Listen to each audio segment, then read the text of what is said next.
Hey, so welcome back to a slightly different arena. I'm currently at home working and just wanted to wish you guys a happy new year.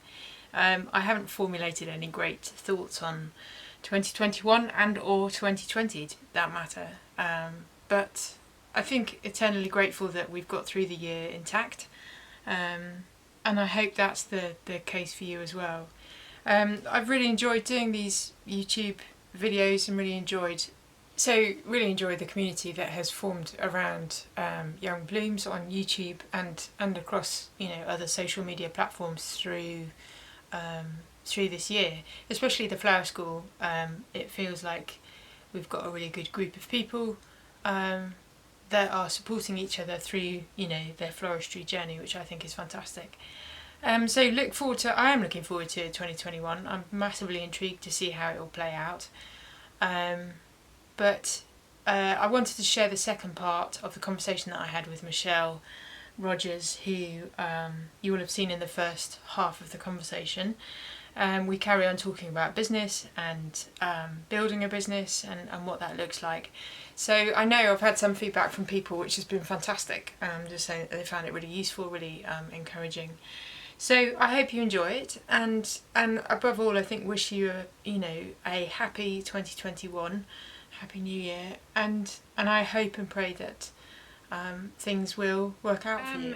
So back to the second half of this conversation, we are gathered here. The last question I think that we talked about previously was... We finished off last time by talking about how we improve our chances of success. Yes, that's it. If we write down our goals, and then if not just we write them down, but we actually share them with somebody else. So whether that's kind of an accountability partner, in the form of a coach or, a colleague at work or a friend, just that kind of action of making ourselves accountable to somebody else can actually help us achieve our goals. Yeah. And I would say accountability in this current climate is probably more important than ever, really, in a sense, for small business owners. Whether it's because I saw a couple of conversations this morning on one of the Facebook groups I'm part of.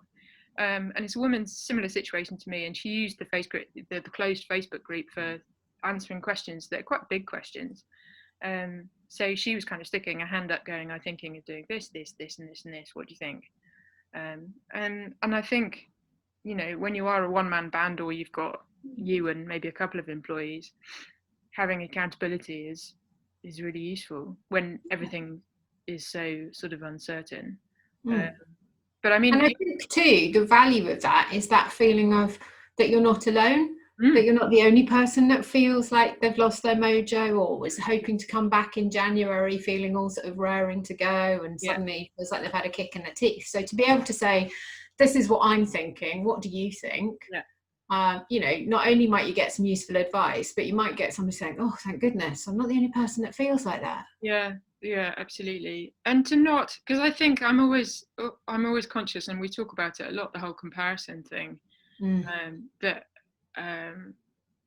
I'm, it's a dangerous territory, especially on social media, as we know, to compare yourself to other people, but to realize that, the bigwigs of the flower industry are in the same situation to a certain extent as me, because of they're being affected by the current, they're being affected by the current pandemic. But yes, I was reminded of your point of sharing. So talking about doing something and then being accountable to it, and if you tell someone, you're more likely. If you tell someone, you're more likely to get it achieved? Yeah. So I've started. Well, I'm in the process of becoming a volunteer to a certain charity, and I've told about 5 people by now, and I will. It'll happen, but I'm reminded every time I say to someone, "Oh yeah, I need to do that." And then coming to chat to you this morning, I was like, oh, Michelle does talk a lot of wisdom. Thanks. It's true though, isn't it? When you know that somebody's going to ask you, oh, how's that training going on? Or, oh, did you get out for your run yesterday? Or, are you carrying on with cooking your meals from scratch right now? It makes you think about something more, doesn't it? Yeah, absolutely. And in the nicest possible way, people don't kind of let you off the hook. Yeah, yeah. You know? And how important it is to have relationships where people don't let you off the hook in the nicest possible way. Because I think friendships can be brilliant, but business working relationships are I guess they're a bit more different, aren't they? When you're wanting to support that other person, or so you will kind of pick up on stuff if you have that sort of relationship. Yeah. It's a good thing. So we talked, don't know whether we did, but one of the things I wanted to talk to you about was the whole the delight of New Year's resolutions, and then the weirdness that was Monday. Was it Monday, Saturday? I've lost track. When Boris stood up and said, "Right, kids, here comes lockdown 3. Here we go again." And that sense of planning in this current climate. What are your thoughts on that? I think that much as I absolutely love a plan for the year, this year might not be the year for that. You know, I started off last year on my blog and with my clients, as I always do, with a review of the previous year, and that review leading into kind of plans for the coming year. And then by March, those, all bets were off, weren't they? And I was talking with a client yesterday, and she was just saying, I kind of haven't got the energy for that right now. And I know what she means. For myself, I quite often between Christmas and New Year will do a kind of review of the year. And this year I just wasn't ready to do it. It feels like there's still too much to kind of process around that. And so I think what I'm encouraging people to do is to really scale back on their plans. So sort of think about what you want to get done in the next month rather than the next year, because that gives you the kind of flexibility to change. If you're saying, right, at the end of January I'll look at this again and see what's working, then you've got that opportunity, haven't you, to sort of make a new decision rather than saying, well, I've committed that I'll do this until March, come hell or high water. I think that the point about flexibility to change is a massive one, and it probably has taken me a year to get my head around in the current climate, because you and I had that conversation back in March last year and had to go, right, how can we pivot your business? Because essentially that's what I had to do. And it's probably taken me that long to be okay now with the current, not to be completely okay, but to be able to be more aware of how I am in this situation. And so the flexibility to change, you have to have that. Yes. Otherwise I think you pin your hopes or you'll pin your plans on one thing, and then government stands up and goes, no, sorry, it's going to be like this. I think it's about acceptance. It's acceptance of the need for flexibility and agility. I think can make all the difference here. So you kind of make your plans but hold them lightly, even in the short term, because there might have been a ton of people who last Friday thought that they were going to do such and such in the next 4 weeks, and then on Monday found out that their children were going to be homeschooled for the next however long. And I think it's about what we all need now but we all need to be kind. We need to be kind to ourselves, and we need to be kind to each other. And part of that is about not feeling that something isn't worth doing if it's not perfect. And that's another really interesting point, because social media, where most of us nowadays are spending a lot of time, because such is the times we're in, the need to be perfect is, in some senses, is more prevalent than ever, because we're smacked around the face with it every day. I had it yesterday. I had quite a crappy day yesterday, and I just thought, actually, I need to be nice to myself. And so switched off social media for a couple of hours, went and walked the dog, and came back and just did some admin at home and took it easy, because I was starting to go down the rabbit hole of, well, if I look at this person, look what they're doing, and they've got this, and they're having amazing sales, and why am I not, and blah blah blah blah. So I mean, it's really easy when you feel like that. It's absolutely understandable that a bit of imposter syndrome creeps in, doesn't it? And you start to think, well, who the heck am I to think that I can run this business or whatever. And I think, again, you mentioned earlier about comparison is deadly. it just steals all the kind of the joy and the pleasure out of anything you're doing. And I think if there's any sort of phrase that is going to help us all through the next sort of few months or whatever it is, it's collaboration, not competition. And there are lots of florists in the world, there are lots of coaches in the world, but we've all got our own niche that we fulfill. And we should be able to collaborate with each other. We should be able to, pass clients to one another, recommend each other. We should be able to support each other in groups like your Facebook group. If we do that, the reward of that is so much greater than kind of, grabbing onto something yourself. That kind of scarcity mindset of there's not enough business to go around. I mustn't share something. I must make everything look as if it's perfect all the time. That's not real. One of the conversations we've had in the Flower School Facebook, the closed group, was about sharing what we know with our customers and how much to share. Because I know within my industry, there can be this feeling of, I remember seeing conversations about wreath making and one florist saying, why would you do wreath workshops? And you and I think have talked about it before. Why would you do a wreath workshop? You're going to teach someone how to make a wreath and they're never going to come back to you. But, that took me a long time to go, actually, there's space for everyone. You might teach someone how to do a wreath and they might not come back to you, but equally they might come back next year because their daughter's getting married and they need wedding flowers, and because they have a relationship with you and you were generous with your time, etc., etc., etc., they think, oh, I like that person, I'll carry on. Absolutely. So just to be reminded of that, I think is important. Yeah, and I think going back to the idea of the resolutions thing as well, and the idea that if something isn't perfect, you should just pack it in. If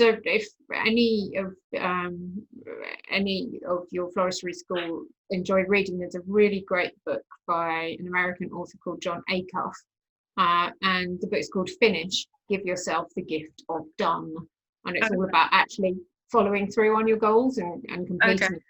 And in there he talks a lot about perfectionism, and he says this is the first lie that perfectionism tells you about goals: quit if it isn't perfect. Gosh, how true.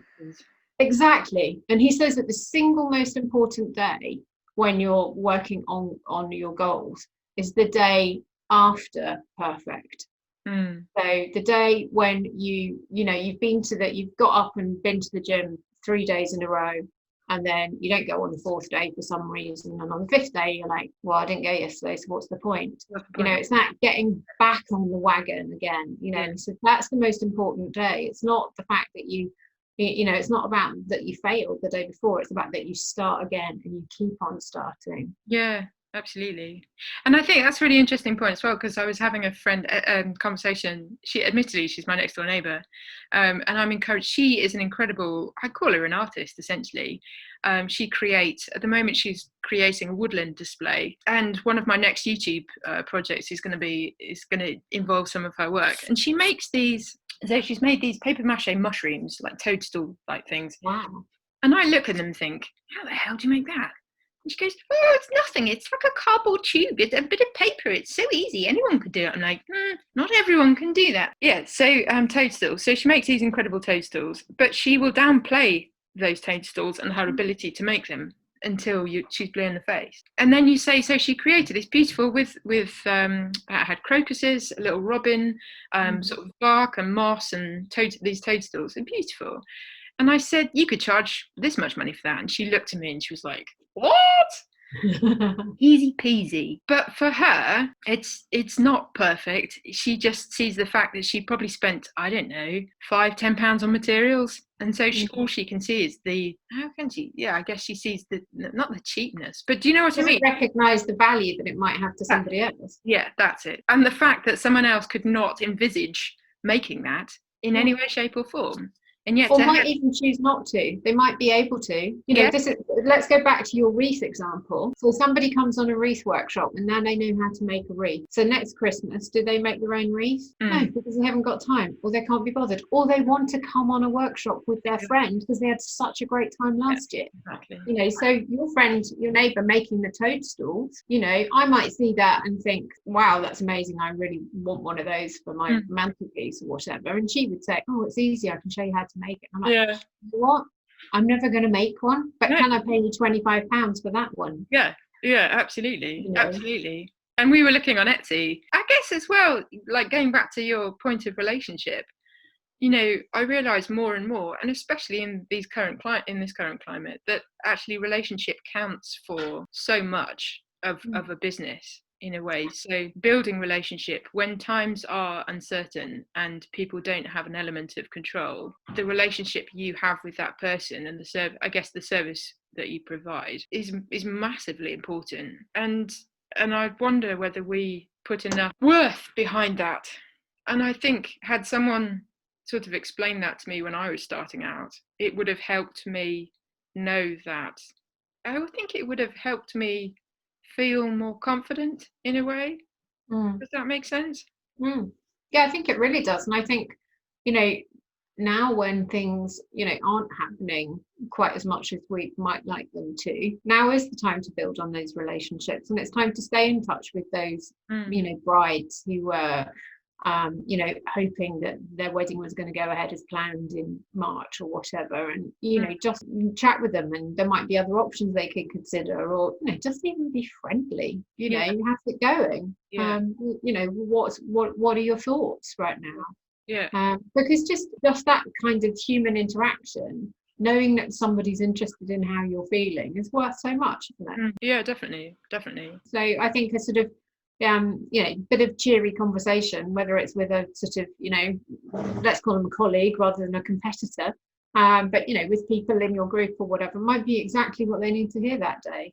So going forward into the year, like you've talked about doing a month at a time and not making great plans for the year ahead, is there any other advice that you could give to people, just in terms of, I guess, managing expectation, etc., that sort of thing? Yeah, there's a couple of things. So I think, if you haven't done a review of 2020 yet and it's not your bag, then I think there are sort of 3 really simple questions you can ask yourself that will help you plan either for the short term or for a bit longer term.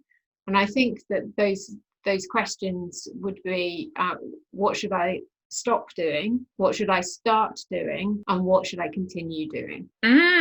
Those are good questions, and they're just like they're simple questions. I'm not sure that the answers are always easy, so I think it might be something you've got to write it up, stick it on your screen or on the fridge or something, and let it percolate for a couple of days. So it might be that in your business you realize that it's you're going to stop promoting face-to-face stuff right now because it's not possible. You're going to start thinking about how you could take some of your stuff into a virtual world. I saw a friend of ours is talking about doing online makeup classes, or how do you look better on a Zoom call?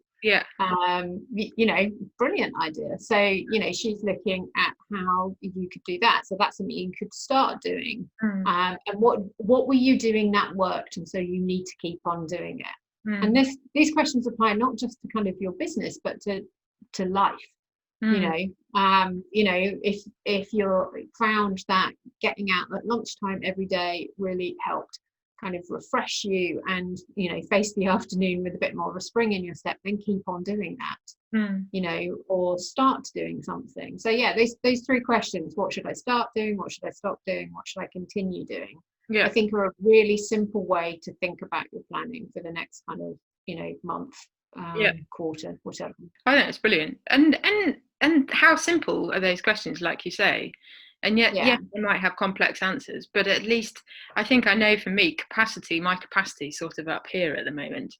And so, the capacity to take information in, the capacity to process information. So to have those really simple questions. Even concentrate. Yes, absolutely.